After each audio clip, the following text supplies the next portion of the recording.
It was the light at the end of the tunnel for me, the literal switch point, because had I not switched off those tracks, man, I'd be dead.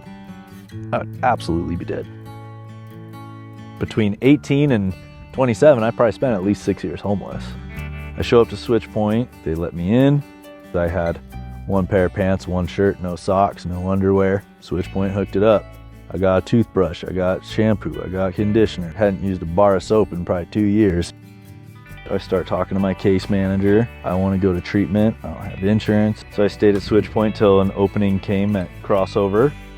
While at the Crossover Treatment Center, the case managers there helped me with getting a phone, got me signed up for insurance. As soon as I got out, basically they helped me with getting my ID back, everything. I was able to start the process of having an identity and having a life and opportunities.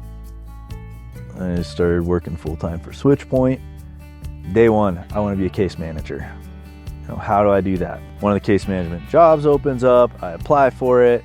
I didn't get it. It was almost a year to the day when another case management job had opened up and I applied for it, and that time I got it. I think I brought something unique to the table, that I had received services from Switch Point because it was a life or death situation for me. Every person who sits across the desk from me, that's how I'm basically trying to come at this. This ID for them could literally mean everything. Fiercely advocate for people and would do whatever I could, and I loved it. I loved that job, and I got an opportunity from a rehabilitation center out here called Renaissance Ranch. They called me and said, we need a case manager and an admissions person. It means a lot to me to be in that recovery space. Stephan burns at 1,000 degrees. He just goes at it no matter what he's doing, whether he was an RM or when he was a case manager or when he moved on. He just includes himself in everything. He wants to be a part of it all, and he wants to make it better. It's so worth it to just see the light come back on in somebody's eyes, to see them have the opportunities, going from the simplest goal of I don't want to die, to how to live, right? Because there's so much more than just existing. Having a life worth living is everything. I've watched not only him develop as an adult, but I've watched him develop as a parent. He's got a daughter that he has up in Idaho who comes and visits in the summers. My daughter, I thought of her every single day. Yeah, I was so guilty and ashamed. She was stuck wondering, where the hell's my dad been for the last 3 years?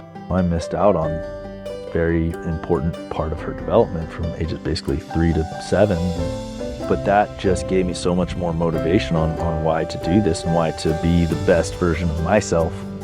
My daughter is my priority. However, to make my daughter my priority, I have to put myself and my recovery as my priority. And even with 17 hours of distance between us, we're closer than ever. She calls me, she wants to talk to me, we have great times together. She gets to come out here for the summers now, and I can do these things, not just the financial, but just the fact that I can be present. I've watched him develop as a parent, as a person, as a coworker. I look up to him. For somebody that can go through what everybody here goes through, and then 5 years later, and then 5 years later be where he is now, it's inspiring. He was in pretty deep, and he came out and he's doing so great, and if he can do it, anybody can. The hardest part about not working at Switch Point full-time was I knew I was leaving best employer I ever had. I was struggling to grasp or believe that my life was so okay, so quickly. I was waiting for the pin to drop on things and to just wake up and I'm back in the trunk of a car, or I'm dead or whatever. I did not fully comprehend that this was reality. Switch Point stabilized my crisis so quick that I literally had a hard time comprehending it, because I just had come from rapid and vast amounts of trauma. I could not thank Switch Point enough for that opportunity, because I seriously, if I had not been let in there, I think I'd have been dead. I know I'd be dead. Not everyone has my story where it's this trauma and pain and addiction. Some of these people are good, hard-working people who can't afford to live here anymore. And if Switchpoint could have the resources to just create more safe space for them, to have more staff to allow for the resources while they're in shelter as well as aftercare.